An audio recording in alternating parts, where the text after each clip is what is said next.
মা। মা কথাটা ছোট্ট একটা শব্দ। এই মার স্থান কেউ দখল করে নিতে পারে না। মা নামটা হয়তো একটা অক্ষরের হতে পারে, কিন্তু এর স্থান আল্লাহ পাক এবং আমাদের নবী করিম সাল্লাল্লাহু আলাইহি সাল্লাম বলে দিয়েছে, মার স্থান 3 জায়গায় আর বাবার স্থান 1 জায়গায়। সবাই ফেলে দিতে পারে, মা ফেলে দিতে পারে না।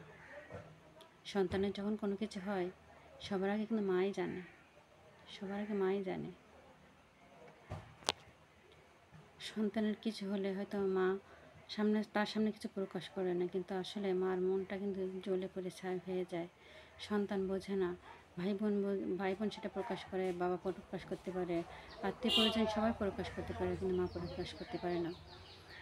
মার আজ আমার মার কথা খুব মনে পড়ছে। কখনো বলা হয়নি মা তোমাকে খুব ভালোবাসি। আজ বুঝেছি মা জিনিসটা কি।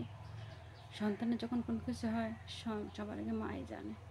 আজ আমি যখন মা হয়েছি, আমার সন্তানের কিছু হয়েছে, তখন আমি বুঝতে পারছি মা জিনিসটা কী জিনিস। যাদের মা বাবা বেঁচে আছে, মা বাবাকে সম্মান করুন। যার মা বাবা নেই সেই বোঝে মাকে হারিয়েছি। আজ আমার মার কথা খুব মনে পড়ছে।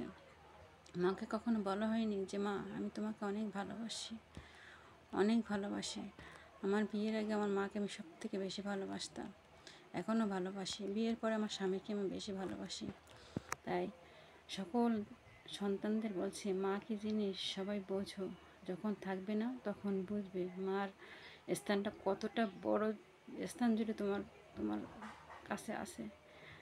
তাই মা বাবা বেঁচে আছে, মাকে একটু যত্ন করো, মার মনে কষ্ট দিও না। ওই মার একটা শব্দ মা অক্ষর, কিন্তু ওই মায়ের পায়ের নিচে কিন্তু সন্তানের ভেস। তাই মাকে কষ্ট দিয়ে কখনো কেউ বড় হতেও পারবে না, কিংবা কখনো উন্নতি করতে পারবে না। আর ওই মায়ের পায়ের নিচে সন্তানের বেশ। তাই সবাই যাদের মা বাবা বেঁচে আছে, মা বাবাকে সম্মান করবেন, মা বাবা কী জিনিস বোঝার চেষ্টা করবেন। মা বাবা কত কষ্ট করে তোমাদেরকে মানুষ করেছে, এখন বুঝি মা জিনিসটা কত বড়। আগে বুঝতাম না।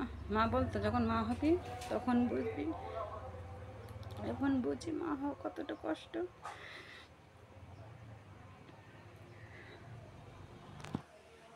আজ কতদিন হয়েছে মাকে একটু গায়ে হাত দিয়ে ছুঁয়ে কথা বলতে পারি না। হয়তো ভিডিও কলে কথা বলি, ফোনে কথা বলি, কিন্তু মাকে গায়ে হাত দিয়ে কি মার মাথায় হাত বুলিয়ে কিন্তু মার পাশে বসেও কথা বলতে পারি না। বিয়ে হয়ে গেছে আজ অনেক বছর, ছেলে মেয়ে বড় হয়ে গেছে, লেখাপড়ার সূত্রে বাবার বাড়িতে অত যাওয়া হয় না। আজ মার কথা খুব মনে পড়ছে। আজ আমি যখন মা হয়েছি, সন্তানের মুখের দিকে তাকিয়েছি, আমার মেয়েটা অসুস্থ শুয়ে আছে, ওদিকে তাকাচ্ছে, খুব খারাপ লাগছে। তাই আজ আমার মার কথা খুব মনে পড়ছে।